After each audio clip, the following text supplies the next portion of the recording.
संस्कृति, एक बार फिर से कक्षा 10 के हिंदी और अध्याय 4 से आए हैं। भारतीय संस्कृति डॉक्टर राजेंद्र प्रसाद के द्वारा लिखित है।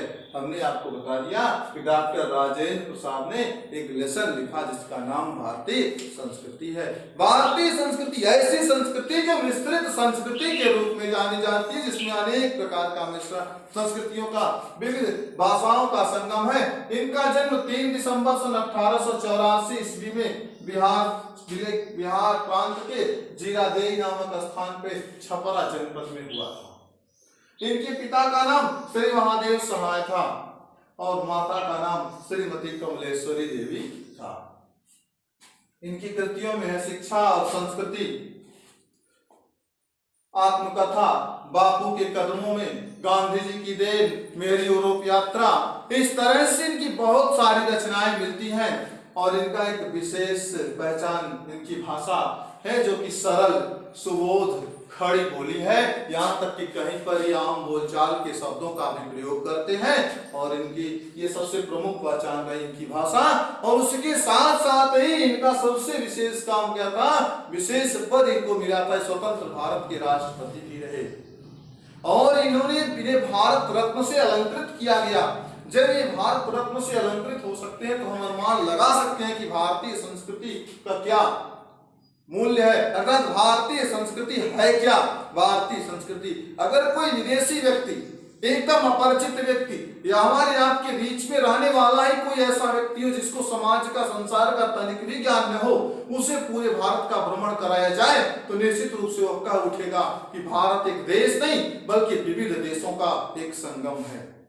अगर कोई कहता है कि भारत का एक धर्म है, एक जाति है, तो यह भी नहीं चरितार्थ होता है, क्योंकि जब हम भ्रमण करते हैं, देखते हैं तो विविध धर्म, विविध प्रकार की भाषाएं, विविध प्रकार के लोग, यानी विवेश, हमारे पहनावे भी अलग अलग दिखाई देते हैं। यहाँ तक कि विविध प्रांतों के विविध प्रकार के अलग अलग व्यंजन भी हमें प्रभावित करते हैं। कहीं न कहीं से ये व्यंजन भी हमारी पहचान छोड़ जाते हैं, ये किस प्रांत का निवासी है, अर्थात ये कहाँ से आया है, कौन है। आप देखो ना अपने ही आप में, जहाँ उत्तर प्रदेश, बिहार, राजस्थान, उड़ीसा, इन सब अलग अलग प्रांतों का आप देखें तो अलग अलग पहनावा, अलग अलग भोजन, अलग अलग बात, अलग अलग रहन सहन और अलग अलग प्रकार की भाषाएं हैं। इन विविध बातों से मिल करके क्या बना, हमारी संस्कृति बनी। डॉक्टर साहब ने बताया कि अगर हम कुछ दूरी तक चल करके, जैसे इन्होंने एक दोहा लिखा था कि कोस कोस पे बदले वाणी, 3 कोस पर पानी, अर्थात कुछ दूरी जाने के बाद हमारी भाषाएं बदल जाती हैं और कुछ दूर जाने के बाद पानी का स्वाद भी बदल जाता है। यानी जिस पेय पदार्थ को जो प्रकृति प्रदत्त है वह भी अपना रूप, अपना स्वरूप, अपना स्वाद बदल देता है। स्वरूप तो नहीं लेकिन स्वाद पूरी तरह बदल देता है। जैसे आप पानी को ही ले लो, कहीं कहीं का पानी खारा दिखता है तो कहीं का पीने योग्य दिखता है। तो इस प्रकार से ये कहते हैं कि भारतीय संस्कृति है क्या, एक विविध संस्कृतियों का, एक विविध प्रकार के विचारों का विशेष समन्वय है, अटूट समन्वय लेकर के ये संस्कृति का निर्माण हुआ है। कहने का मतलब ये हमारी प्राचीन संस्कृति, जो हम इसे वैदिक कालीन या पौराणिक युग की बातें पर अगर आते हैं तो वहां भी लिखा जाता है तेन त्यक्तेन भुंजीथा, अर्थात इस संसार का त्याग पूर्वक भोग करो। त्याग क्या है, अहिंसा ही त्याग का रूप है। त्याग, अहिंसा त्याग का रूप है और हिंसा जो है स्वार्थ का रूप है। हम हिंसा क्यों करते हैं, हम एक दूसरे से मारपीट, छीना झपटी क्यों करते हैं, किस लिए करते हैं कि फला वस्तु या वस्तु हमारी हो जाएगी, इस पर हमारा वर्चस्व, हमारा अधिकार कायम हो जाएगा, इसलिए हिंसा करते हैं। जबकि अहिंसा त्याग का प्रतिबिंब है, यह अहिंसा त्याग का प्रतिमूर्ति है। इसीलिए हमारी गीता में भी कहा गया समत्व योग उच्यते, समता का भाव ही श्रेष्ठ होता है और तेन त्यक्तेन भुंजीथा, हमें इन सब का त्याग पूर्वक भोग करना चाहिए। कभी किसी वस्तु, किसी भोग की सामग्री के प्रति किसी प्रकार का राग नहीं रखना चाहिए। आप देखो कोई भी वस्तु हो, उसके किसी सबकी एक समाप्त होने की अवधि है, तो इसलिए एक शास्त्र हमारा बता देता है कि समाप्त होने वाले जो इस संसार के समस्त वस्तुएं जब नाशवान है, नश्वर है, तो किसी के प्रति इतना अधिक राग क्यों, इतना अधिक लगाव क्यों, ये अपना है, ये पराया है, ये तुच्छ लोग करते हैं। उदार चरितानम वसुधैव कुटुंबकम। उदार चरित्र के लोग इस पृथ्वी को, समस्त पृथ्वी को अपना परिवार मानते हैं। तो जब हम अपनी पूरी पृथ्वी को अपना परिवार मान लेते हैं तो कहीं न कहीं से, हर मोड़ से हमें प्रतीत होता है कि हम भारतीय संस्कृति के ही श्रेष्ठ समर्थक हैं। अर्थात भारतीय संस्कृति ही हमारी सबसे श्रेष्ठ संस्कृति है, सबसे योग्य, सबसे महत्वपूर्ण संस्कृति है। तो उस संस्कृति को कायम रखने के लिए इनकी, और अनेक बार आप जैसा भारत का इतिहास देखो कि अंग्रेज आए, शक आए, हूण आए, यमन आए, चालुक्य आए, जितने लोग भी जिनके पास भी सामर्थ्य कहाँ आए, भारत में आए। क्योंकि भारत एक ऐसा देश है जहाँ हर प्रकार की फसल उगाई जाती है, हर प्रकार के फल उगते हैं, हर प्रकार के रत्न प्राप्त होते हैं, हर प्रकार का खनिज पदार्थ, धातु, सब कुछ इस भारत देश की मिट्टी में समाया पड़ा हुआ है। यहाँ तक कि औषधियों की खान कहा जाता है। आप कन्याकुमारी से लेकर हिमालय तक की दूरी, इस विस्तृत भूभाग को अगर देखें तो हम भारतीयों के लिए अक्षय, एक अमूल्य निधि भरी पड़ी है। उसके बाद हम भारतीय संस्कृति पे आते हैं जहां वसुधैव कुटुंबकम की भावना सिखाई जाती है।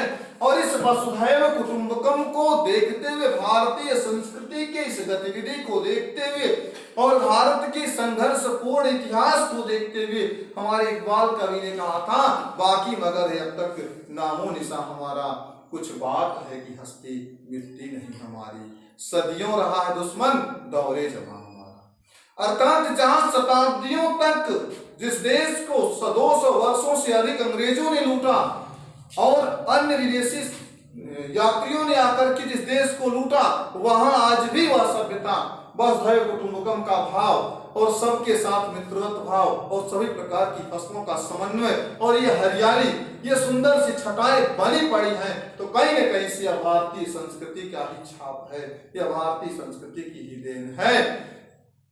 इतना ही नहीं, अगर हम भारतीय संस्कृति के प्रबल और भी तथ्यों पर, और भी भागों पर, और भी पहलुओं पर विचार करते हैं तो भारतीय संस्कृति यहाँ तक कि हम देखते हैं, यह सभ्यता यह सिखाती है कि हमारी भाषा चाहे भले ही अलग अलग हो, हमारी भाषा अलग हो, पहनावे अलग हो, वेश अलग हो, सब कुछ अलग अलग हो, लेकिन जब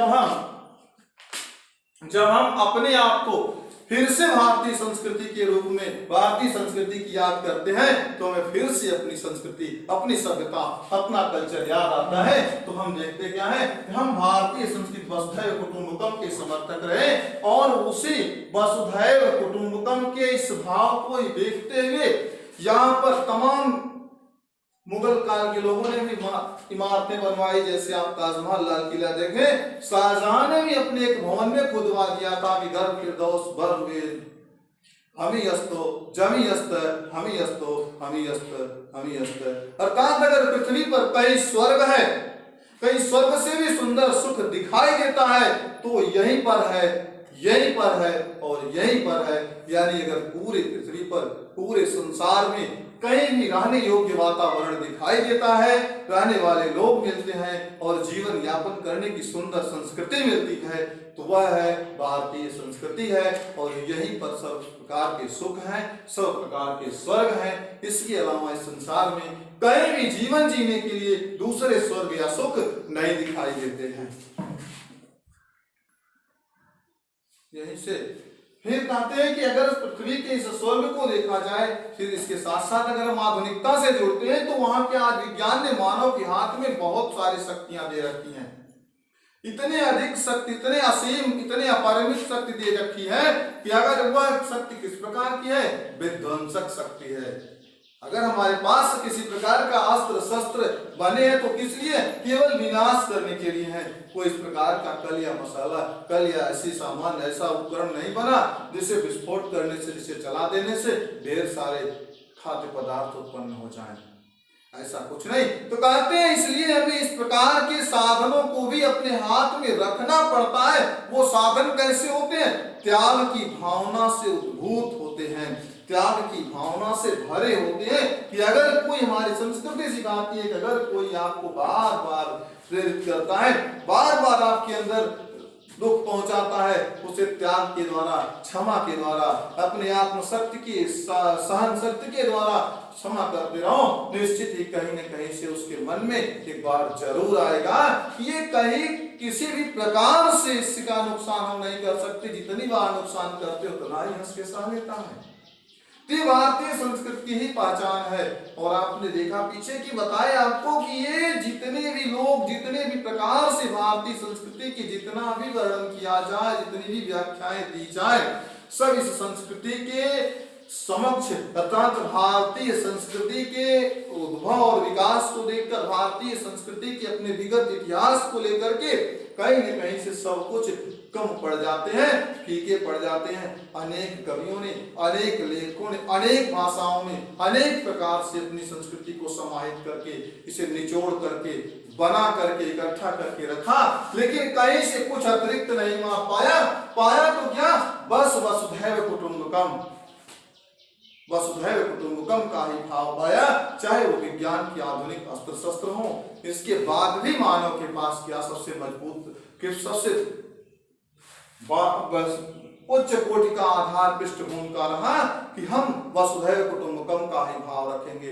हम किसी के साथ किसी प्रकार का दुराव, किसी के साथ किसी प्रकार के बैर का भाव नहीं रखेंगे। ये भारतीय संस्कृति है। जिसे डॉक्टर राजेंद्र प्रसाद जी ने कहा कि अगर पृथ्वी पर कहीं भी संसार में कुछ भी है तो वह भारतीय संस्कृति के आगे हमें फीका प्रतीत होता है। और भारतीय संस्कृति भारतीय महापुरुषों के समक्ष यह हमारे लिए अल्प दिखाई देता है। हमने देखा आपको कि ये नगर नगर, गांव गांव घूम घूम करके भारतीय संस्कृति में लोगों को सुधारने वाले लोग आए। जैसे आप देखिए नानक, बुद्ध, महावीर स्वामी, आज जितने भी तीर्थंकर, ये जितने भी लोग आते गए, जितने भी लोग समाज सुधारक के रूप में आए, ये बार बार आते रहे और हमारे दोषों का सुधार करके हमें भारतीय संस्कृति का पाठ पढ़ाकर, वो पाठ क्या था, इस संसार का त्याग पूर्वक भोग करो। तेन त्यक्तेन भुंजीता, त्याग पूर्वक संसार का भोग करो। वसुधैव कुटुंबकम का ही भाव सिखाते चले गए और वही भाव आज हमारे मन में भी समाया पड़ा है। और इसीलिए हम भारतीय संस्कृति को सर्वश्रेष्ठ संस्कृतियों का दर्जा प्रदान करते हैं। आप जानते भी हैं, इसी इन्हीं सारे गुणों से युक्त होने के कारण हमारे डॉक्टर राजेंद्र प्रसाद जी को भारत रत्न पुरस्कार से भी सम्मानित किया गया।